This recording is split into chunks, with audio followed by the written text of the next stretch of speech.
Hi, Matt Stait again from the Festival of Martial Arts. Today I've got with me Ian Cox. Now, Ian has graciously agreed to come and teach at the festival, which we're really excited about. So for those that don't know you, Ian, can you tell us a little bit about yourself?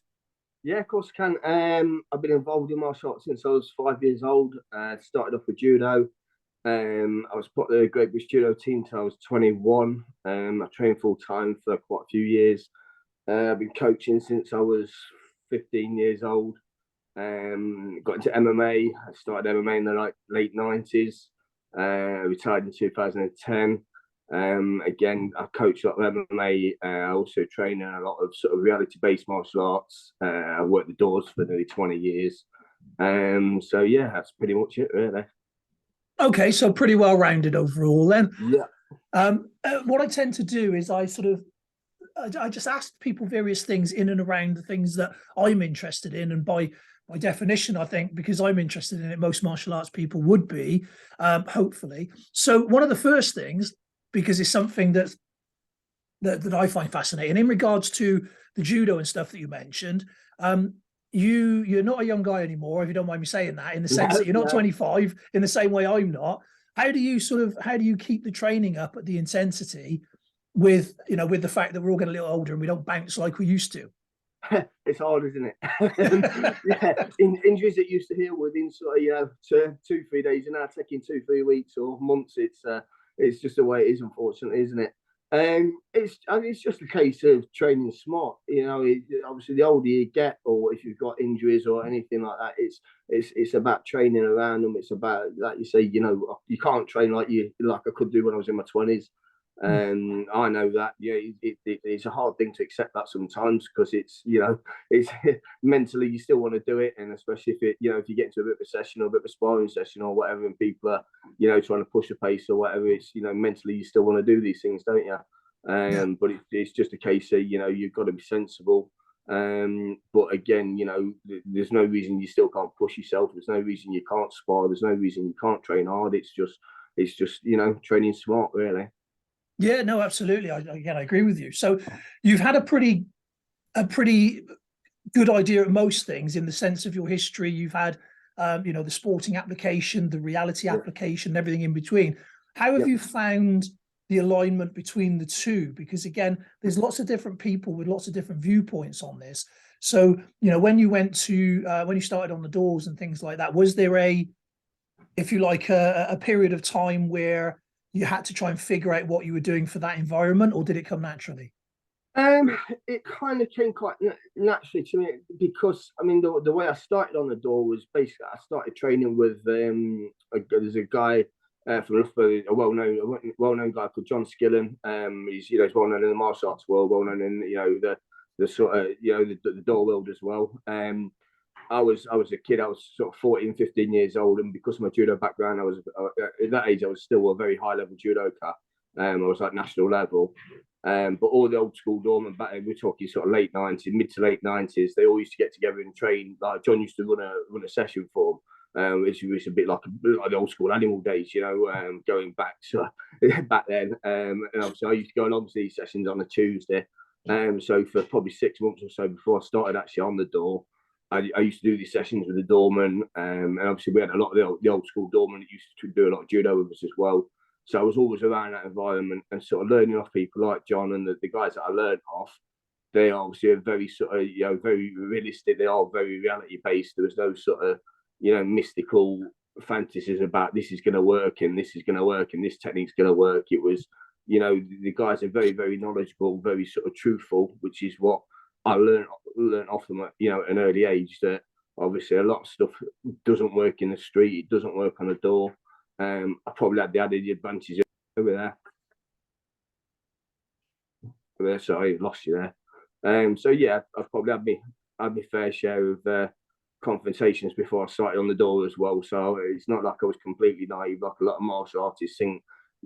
Because they've trained for a few years and got a black belt, they can go and work it on the door, in a reality based situation, because it just doesn't work, does it? Let's be honest.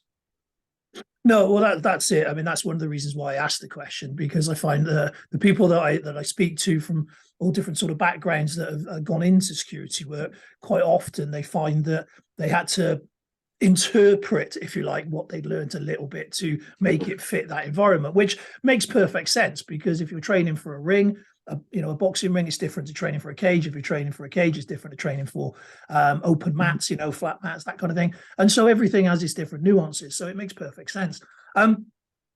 So when you look at this now, where your training sort of has taken you, is it all sort of grappling based, or did you move into sort of striking? And if so, what sort of striking did you get into to complement it? No, I've done a lot of striking over the years as well. I've trained a lot in boxing, a lot in Thai boxing, a lot in, so again, sort of just MMA specific striking. Because like you just said, striking for each sport is different. MMA isn't Thai boxing, it isn't boxing. Although you can utilize the techniques and the basics and the concepts behind them, you've still got in boxing you've not got takedowns, Thai boxing you've not got takedowns, so you have to alter things slightly. So yeah, I've trained, and again I've done a lot of sort of striking for reality based stuff, which again, the street isn't Thai boxing, the street isn't MMA. You're sort of you're not working off, a fighting stance, so to speak. You're working more off natural postures, and you fence, and you sort of you average everyday sort of positions really. So yeah, I've trained striking in quite a few different areas as well for quite a long time. So as we move into then discussing a little bit about what you're sort of aiming to do at the festival, do you have a sort of an outline in mind of what you want to share with us? I'd like to again, I'm quite happy to do some obviously some judo, because that's that is my bill and that's my forte. But I'd like to do some reality based stuff as well, whether it be sort of more the physical side or even the psychological side, things like the fight or flight stuff, the pre-fight, the after fight, whatever it is people want to learn really. Okay, yeah. So I mean, the judo stuff is sort of again, it's one of them. It's very, very interesting. And I was speaking about this the other day in regards to BJJ, and I was speaking about the differences in the sort of martial artists and what they like to do and maybe feel a bit sort of unsure about. And for sort of striking stand-up arts, the idea of getting launched through the air or dragged across the ground is pretty alien to them. So the sort of one of the things we want to do at the festival is to give people an overview and look more at the similarities than the differences, if you like. So it's one of those to explore different flavors of what it is we all kind of do. Now, when you look at that, I mean, back in the old days, and when I say the old days, I mean pre-internet days. If you wanted a rounded training system, you'd essentially do judo or boxing, because that's what was available back in those days, and those were kind of your core principal sort of systems, if you like. Now, obviously, we've expanded out. So, how do you incorporate that judo into the other elements of what you do? Do you know what? I'm not a big fan of putting martial arts into boxes.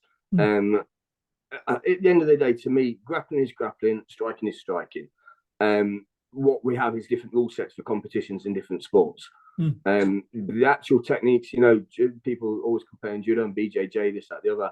Realistically, they are the same. They're the same thing. But obviously, the sport variations have different rule sets, which means that people train slightly differently. Obviously, the BJJ guys concentrate a lot more on the groundwork.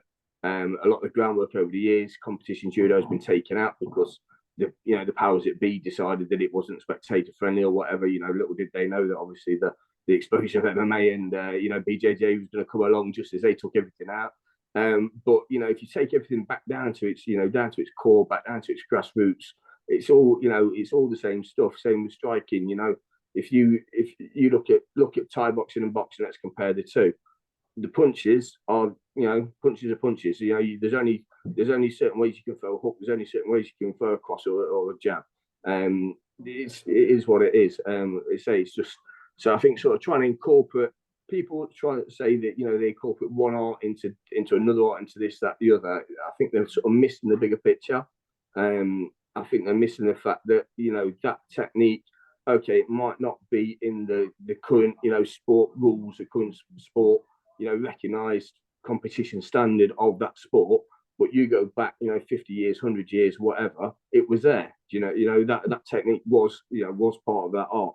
At the end of the day, I'm a big believer in, if it works, use it. It's that simple. Yeah, again, couldn't agree more with that last statement.